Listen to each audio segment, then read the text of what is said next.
नमस्कार, छायाज रेसिपीजमध्ये आज आपण खूपच चटपटीत चमचमीत रेसिपी बनवतो आहे। तर इथे मी पाऊण कप मैदा घेतला आहे। मैद्याऐवजी तुम्ही इथे गव्हाचं पीठसुद्धा घेऊ शकता। यामध्ये पाव कप तांदळाचं पीठ घालायचं आहे। तांदळाच्या पिठामुळे रेसिपीला कुरकुरीतपणा यायला मदत होईल। यानंतर इथे अर्धा कप दही यामध्ये घालायचं आहे। दही आधीच मी फेटून घेतलं आहे। दही इथे थोडंसं आंबट घ्यायचं आहे, म्हणजे रेसिपीला चव खूप छान येते।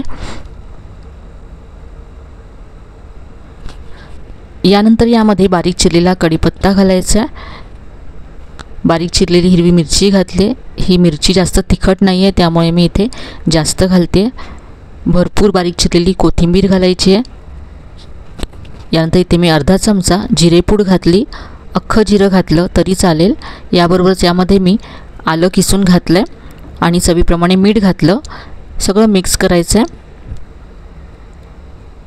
यामध्ये तुम्ही जाडसर कुटलेली काळी मिरीसुद्धा घालू शकता।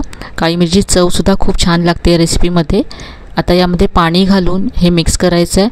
अर्धा कप मी पाणी घेतलं होतं, दह्याच्याच कपामध्ये मी ते अर्धा कप पाणी घेतलं। हे आपल्याला घट्टसरच हवं आहे, जास्त पातळ करायचं नाही आहे।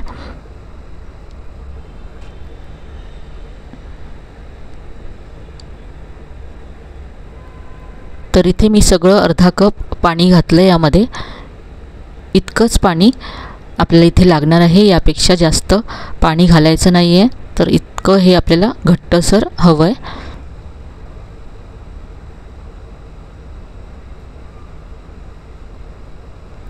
हे पीठ आपलं तयार झालं आहे। आता यामध्ये घालण्यासाठी आपल्याला कांदा चिरून घ्यायचा आहे। तर आज आपण साऊथची फेमस अशी ओनियन बोंड बनवतो आहे। तर यासाठी कांदा असा उभा चिरून घ्यायचा आहे, अगदी पातळ असा चिरून घ्यायचा आहे। कांदा आपल्याला यामध्ये नंतर घालायचा आहे। सुरुवातीला जर कांदा घातला तर कांद्याला पाणी सुटतं आणि हे जे आपलं जे मिश्रण आहे ते पातळ होईल। तर इथे मी दोन्ही कांदे असे चिरून घेतलेत। दोन मध्यम आकाराचे कांदे मी घेतले होते। तर याच्या सगळ्या पाकळ्या अशा मोकळ्या करून घ्यायच्यात। आता कांदासुद्धा आपण बाजूला ठेवून देऊया आणि बोंडांबरोबर खाण्यासाठी झटपट चटणी तयार करूया। तर इथे मी अर्धी वाटी ओलं खोबरं घेतलं। यामध्ये 2 चमचे भाजलेली चण्याची डाळ घातली आहे। चण्याची डाळ नसेल तर तुम्ही इथे शेंगदाणेसुद्धा घालू शकता। 2 हिरव्या मिरच्या घातल्यात, थोडंसं आलं घातलं।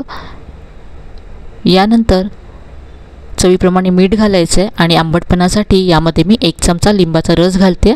तुम्ही आंबटपणासाठी चिंचसुद्धा इथे घालू शकता। आणि आता पाणी घालून ही चटणी वाटून घ्यायची आहे। इथे मी चटणी वाटून घेतली आहे, बाउलमध्ये काढून घेऊया। मिक्सरच्या भांड्यामध्ये 2 चमचे पाणी घालून ते सुद्धा यामध्ये मी काढून घेतलं आहे। आता आपण चटणीवरती फोडणी घालूया। तर इथे मी तडका पॅनमध्ये 1 चमचा तेल गरम करून घेतलं आहे। यामध्ये पाव चमचा मोहरी घालायची आहे। मोहरी मस्त तडतडली की यामध्ये कढीपत्त्याची पानं घालायची आहेत आणि 1 लाल मिरची घालायची आहे।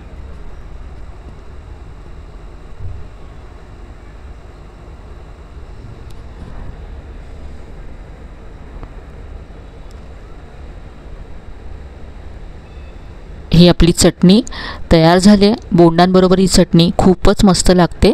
चटणी तयार आहे। आता आपण ओनियन बोंड तयार करूया। तर हे आपण जे पीठ किंवा मिश्रण तयार करून ठेवलं होतं यामध्ये कांदा घालायचा आहे आणि हे करण्याच्या आधी मी गॅसवरती कढईमध्ये तेल गरम करत ठेवलं आहे।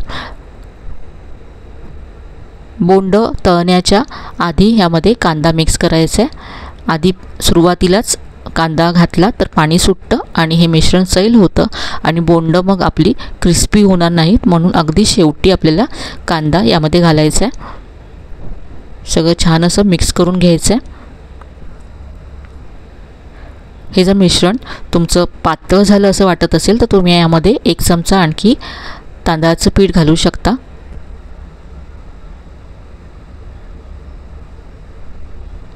आता बोंड छान हलकी होण्यासाठी यामध्ये चिमूटभर बेकिंग सोडा घालायचा आहे। सोडा ऑप्शनल आहे, सोड्याशिवाय सुद्धा तुम्ही बनवू शकता, पण सोड्यामुळे बोंड छान हलकी फुलकी आणि आतपर्यंत जाळीदार होतील। हाताने सोडा सगळ्या मिश्रणामध्ये व्यवस्थित मिक्स करून घेतला। असा याला गोल आकार द्यायचा आहे आणि तेलामध्ये ही बोंड सोडायची आहेत। तर इथे मी तेल व्यवस्थित असं गरम करून घेतलं आहे आणि आता असा गोल आकार देऊन बोंडं तेलामध्ये सोडायचे आहेत। जेव्हा आपण बोंडं तेलामध्ये सोडू तेव्हा तेल व्यवस्थित असं गरम असलं पाहिजे आणि नंतर गॅसची फ्लेम मीडियम करून बोंडं सोडायचे आहेत। तेल जर व्यवस्थित गरम नसेल तर बोंडं जास्तच तेलकट होतील, तेल शोषून घेतील। लगेच याला हलवायचं नाही आहे, थोडंसं याचा फेस कमी झाल्यानंतर आपण बोंडं उलटून घेऊया।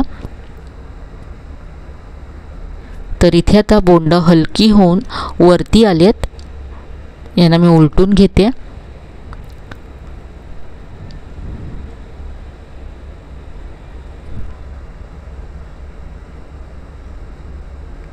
गोल्डन ब्राउन होईपर्यंत ही बोंडं फ्राय करून घ्यायची आहेत। तर पाहू शकता खूप मस्त रंग आला यांना आणि अगदी क्रिस्पी झालेत। काढून घेऊया।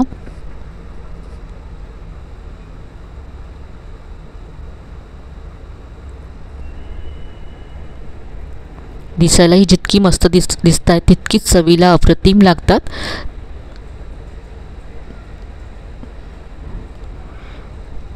कमी वेळामध्ये काहीतरी चटपटीत खायचं असेल तर तुम्ही ही बोंडं तयार करू शकता। तर इथे मी आणखी ते तयार करून घेतलेत।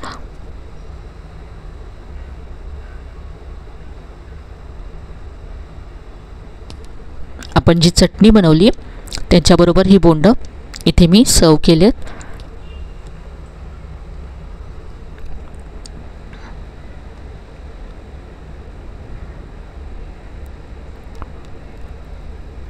खूप मस्त अशी रेसिपी आहे, नक्की ट्राय करून पहा, तुम्हाला नक्कीच आवडेल।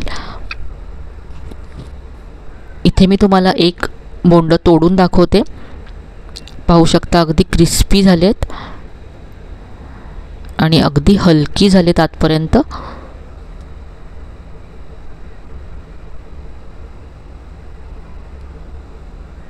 तर आजची रेसिपी तुम्हाला नक्कीच आवडली असेल।